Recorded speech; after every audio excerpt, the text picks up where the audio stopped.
ladies and gentlemen, Chris Saylor.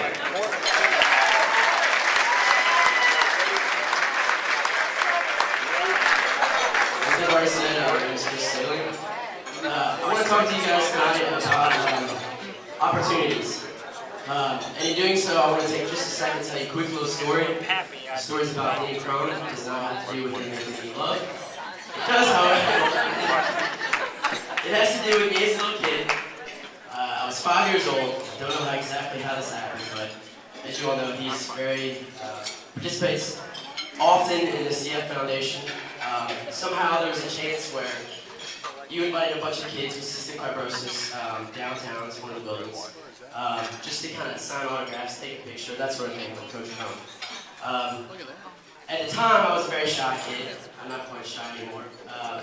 So I showed up, I had like, a sweatshirt on, maybe a hat. I had one of those basketballs, you know, it's like a regular one, but it really has like the white part, you don't really use it for it, the sign, you know.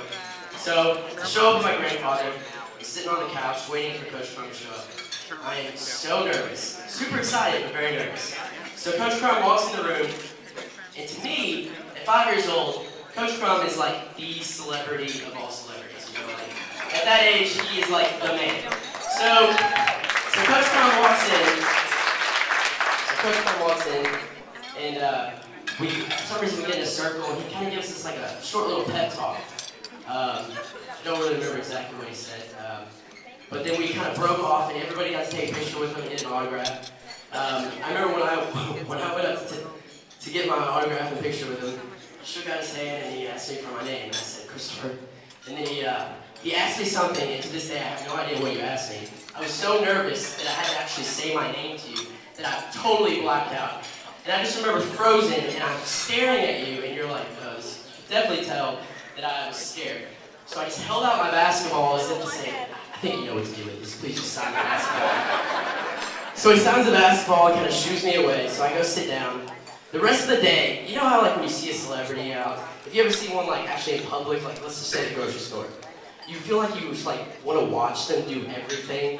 Like watching them get a box of cereal, you're like, oh my god, he eats cereal too. Like celebrities aren't really normal people. So the whole time I'm watching Coach Crone and he's like walking around.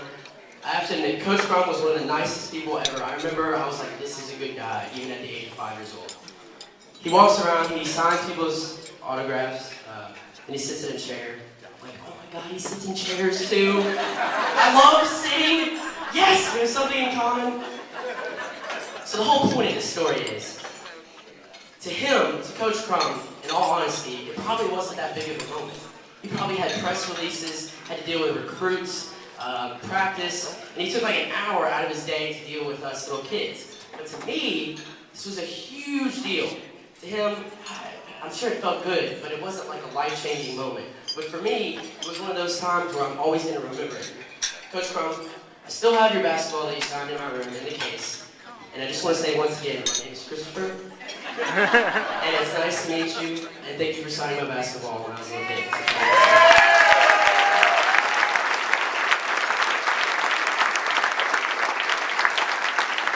So that was an opportunity that I had, and he really didn't know affected me to the extent that it did. And that's kind of what the way that life works is. You don't really know how big or small, what you do at that moment, how much it's going to affect someone else's life. I recently created my own foundation. This foundation is called Every Day Has a Finish Line. It started about in May, and this foundation does a few different things. One, it raises awareness for cystic fibrosis. Two, it brings in donations for cystic fibrosis, kind of paired up with the CF Foundation.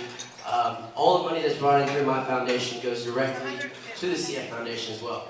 So far, since May, my foundation has raised $24,600. So,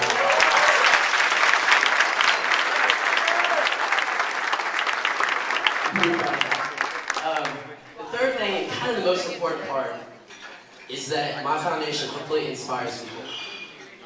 My hope is that it doesn't just inspire people with CF, but it also hopefully inspires people, just regular people. And my foundation is a little bit different than most foundations. What I do is I take on crazy challenges, crazy adventures. Since the foundation's only started in May, I've only had time to train for one thing. Me and 8 other closest friends and family participated in a 10-hour adventure race. You probably don't know what an adventure race is, but if you've ever heard of the Eco Challenge, it's similar to that, but a smaller version. The Eco Challenge is like 7 days long. If you're thinking, well, compared to the Eco Challenge, the 10-hour one isn't really that tough. It's so ridiculously hard. To race for 10 hours, especially if you have cystic fibrosis where it's hard to breathe, is really tough. The race included 20 to 25 miles of mountain biking through sand and swamps, 10 to 15 miles of hiking and running using a compass and map only, and then 7 to 10 miles of kayaking, as well as a ropes course and some crazy mental puzzles that you had to do as a team. Our goal, and my goal especially, was just to finish this race.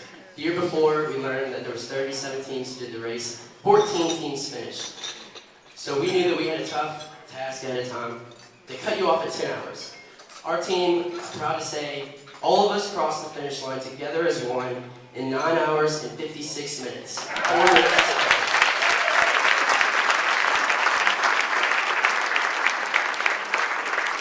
We gave ourselves a band too. We felt pretty good about ourselves.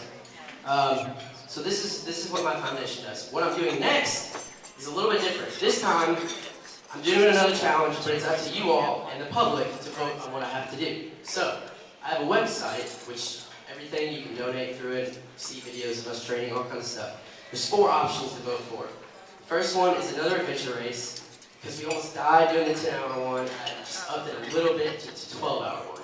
Hopefully this one's somewhere in like Colorado or somewhere cool.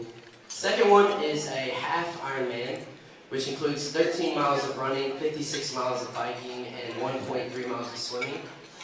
Yeah, it's pretty stupid. The third one is a 3-mile ocean water swim. It's you know what, let's just pretend I didn't tell you about that one. I don't like that one. I don't understand why people do these things, like swimming for 3 miles in the ocean, like without like a floaty or something to hold on to. It doesn't make sense. And recently I learned that people get attacked by sharks training for these things. So let's just pretend I didn't even tell you about that one. It's free, really. So the last one is to climb Mount Rainier. Mount Rainier is in the state of Washington. It's the tallest glaciated mountain in North America. It's 14,700 feet, I believe. So those are the options. My doctors aren't really too thrilled about any of them.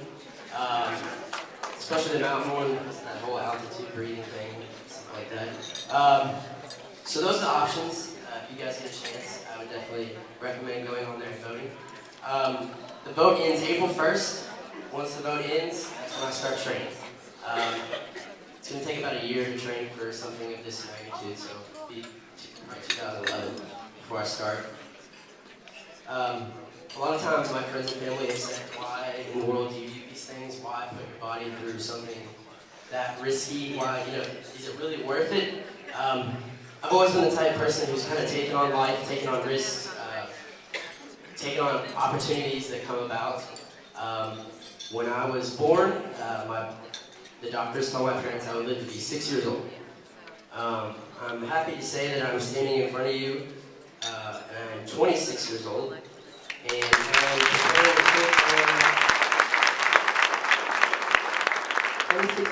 preparing to do an Ironman or climb a mountain, so I think I'm doing pretty good. And I think this is kind of a test to my parents are standing in the back.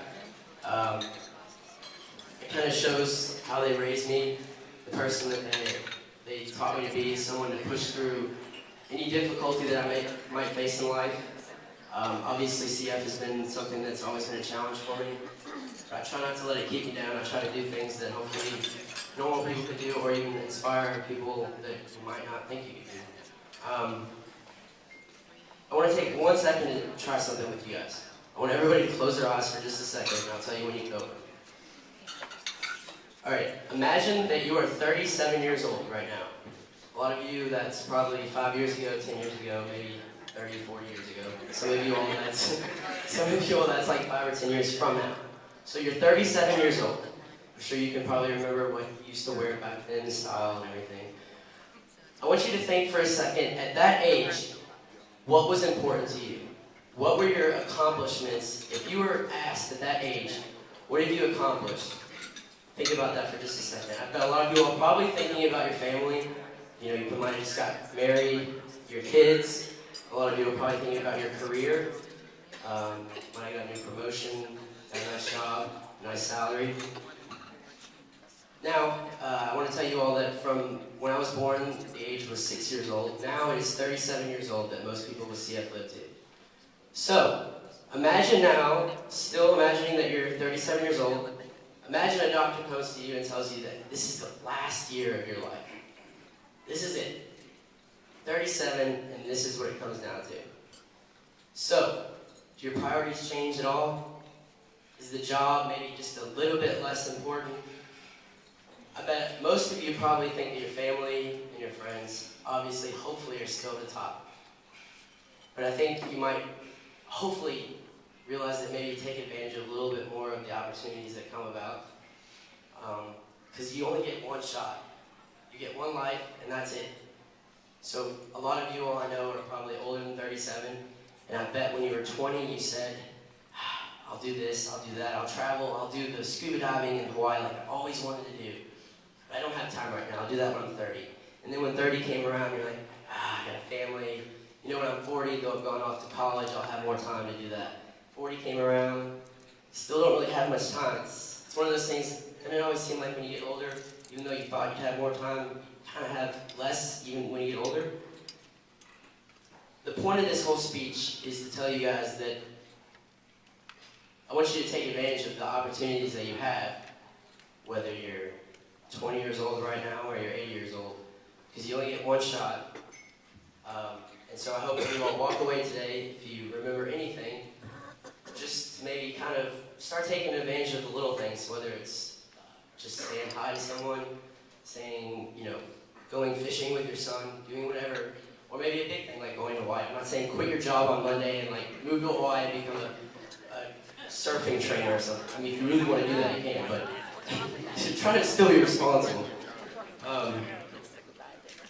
The last thing that I ask you guys, and this is kind of a personal, something I'm asking of you, is tonight you guys actually have an opportunity to do something. You guys have already donated your time just to be here. You guys did an awesome job with the raffle tickets. I'm exhausted from running around the tables, giving you all arm's length worth of tickets. But I want to ask you that you do everything you can tonight to donate to the Cystic Fibrosis Foundation. My goal, with or without your help, I'm going to live past 37 years old. I've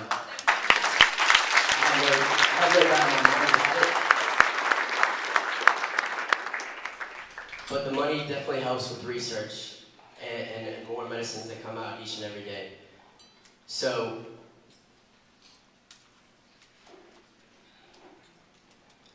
my hope is that hopefully I can come back here as an old man and tell you guys some more stories about my adventures and climbing mountains and crossing some finish lines again. So, keep living, bro. Thank you.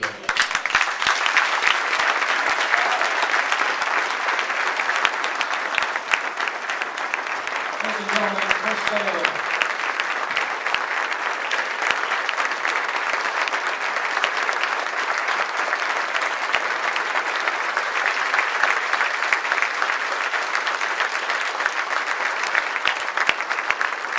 that doesn't inspire you enough to keep people from talking, so I don't know what else will. We have an expert auctioneer.